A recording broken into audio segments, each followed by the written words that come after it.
Hello, my friends, and welcome back to the She Thinks Big podcast. Did I tell you that we actually got She Thinks Big trademarked? It is now a registered trademark in the US trademark library, which is super exciting. We worked hard on that. There's a lot of pieces to the puzzle, so we made it happen. It took almost a year, actually. It's a great example of thinking big. I was like, I think we need to trademark this thing. So we did it. Well, I am happy to be back recording this morning. And this episode is really for you all out there who tell me that I'm really good at thinking big, but I struggle to take the big action or big actions or the big actions that are actually going to make an impact. Or sometimes people say turning that thinking into action, or they might say the actions that matter. So we are going to dive into that topic today, and I'm going to share with you a couple stories, first of all, and what happens when you don't take your big thinking and turn it into action. What might be holding you back from doing that, and then what you can do about it. Okay, because I really want to leave you with some actionable steps. So let's dive in. Are you ready? Okay, so first off, the big idea versus the big action gap. Okay, so there's a gap between when you have these big ideas and when you take action, or if you even do take action. And let me share a little bit of a story with you. So a few years ago, I worked with a client. She owned a furniture store, boutique, kind of like a boutique type of situation. And she had huge dreams. She wanted to create a business where she could be creative, where she could set her own hours, where she could make a great income, and where she could still spend time with her family. And she did make all of this happen. And her boutique was pulling in multiple six figures. And on paper, it just looked like she had it all. But here is the catch. Okay, Lindsay, her name is Lindsay, she was still stuck in the weeds. Okay, I want to call this being stuck in the weeds. She wore all the hats. She was the admin. She was the bookkeeper. She was the marketing manager. She was a mom. She was a wife. And she kept telling herself, if I can just pull through this, if I can just push through it, things are going to get better. But every push really just made her feel more exhausted. And at times she just wanted to give up. So here's the thing. She was really good at thinking big. She imagined this life really of a combo of that creativity, but also freedom. However, she just wasn't taking the kind of actions that could get her out of that daily grind or that daily chaos and into really living the way she wanted. Okay, so does this sound familiar? I am curious. Does this sound familiar? Are you really good at thinking big, but you're not taking big actions, so you're really still stuck in the weeds?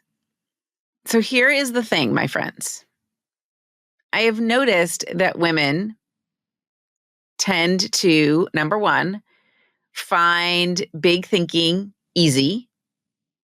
Number two, find small thinking easy. Who doesn't think that's easy, right? Or number three, find taking small actions easy. But it is rare that someone finds taking big actions easy. Okay, so if we've got big and small, we've got thinking and actions. Big and small thinking, easy. Small actions, easy. But big actions, not so much.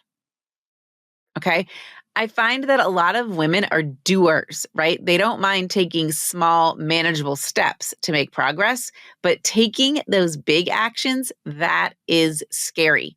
And they require a leap of faith. And often those big actions, they demand that we kind of challenge everything that we've been telling ourselves about what's possible. Okay. Because we want to do it in a very calculated way. We want to take action in a very calculated way. But sometimes that's just not what's going to move the needle. Even someone as accomplished as Mika Brzezinski, have you guys heard of her? Mika Brzezinski, she's an American broadcaster. She's written a book, and she shared how difficult this can be in her book, Knowing Your Value. In that book, she really opens up about her struggles with the big ask. And she recounts how she undervalued herself for years, avoiding tough conversations with her bosses about fair compensation. She was a big thinker. She knew she was talented and deserving, but taking the big action of asking for what she was worth, that felt impossible. Now, eventually she did make that big ask and it changed everything.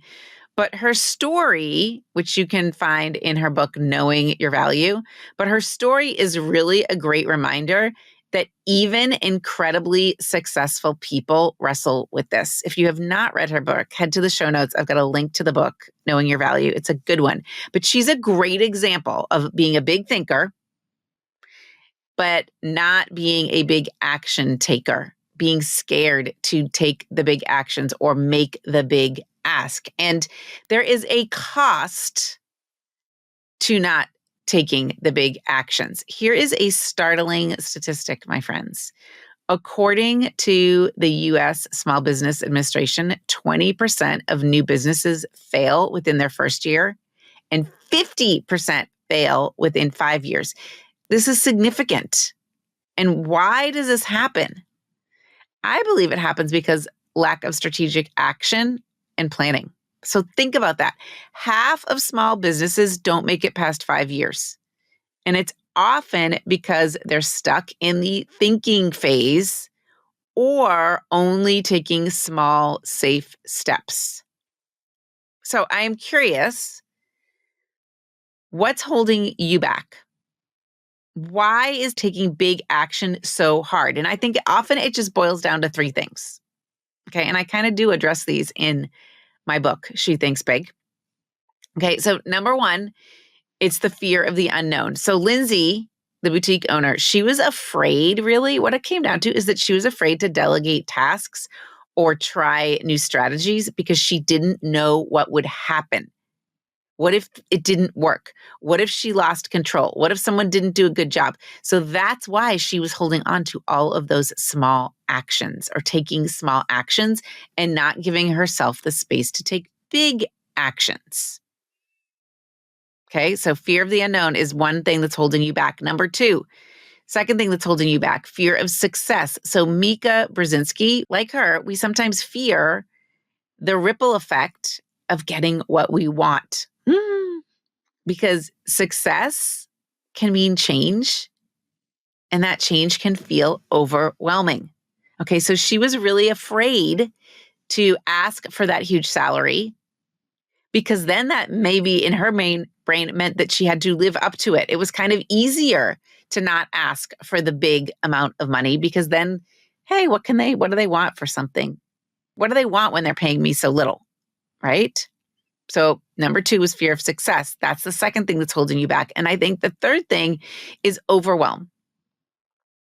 Okay. Big dreams can really feel like standing at the base of a mountain. It can like looking up and thinking, how am I ever going to climb that? That creates overwhelm. And I think that is sometimes what holds us back from taking those big actions. So what can you do about it? Well, here's the good news. You don't have to go from 0 to big overnight. But here are 3 strategies that can help you bridge that gap. Okay, remember, we call this like the action gap. So number 1, start small, but strategically. Okay, so let's go back to Lindsay. Her first big action was actually a small step. It was delegating her bookkeeping.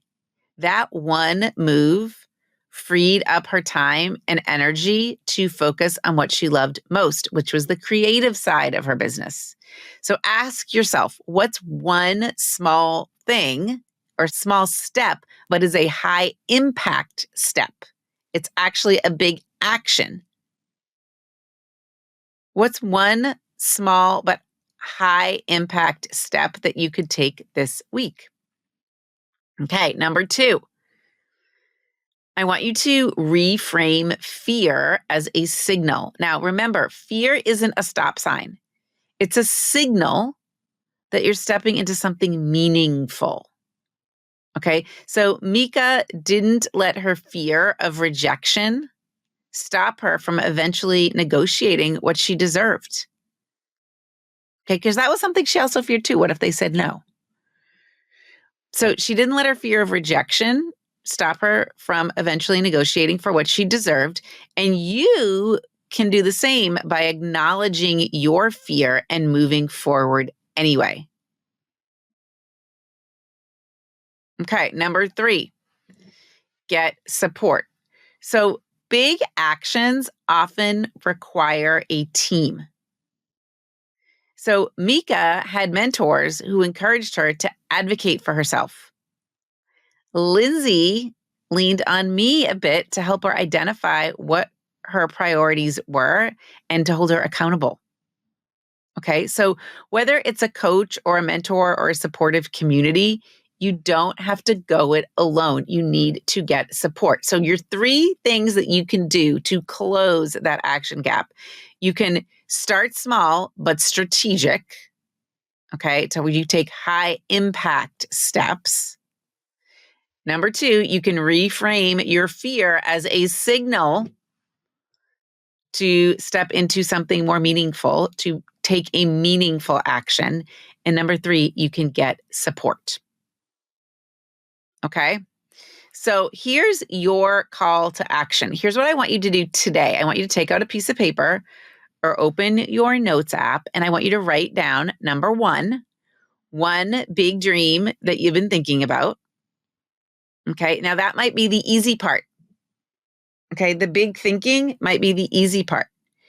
Number 2, I want you to identify one fear that's holding you back from taking action.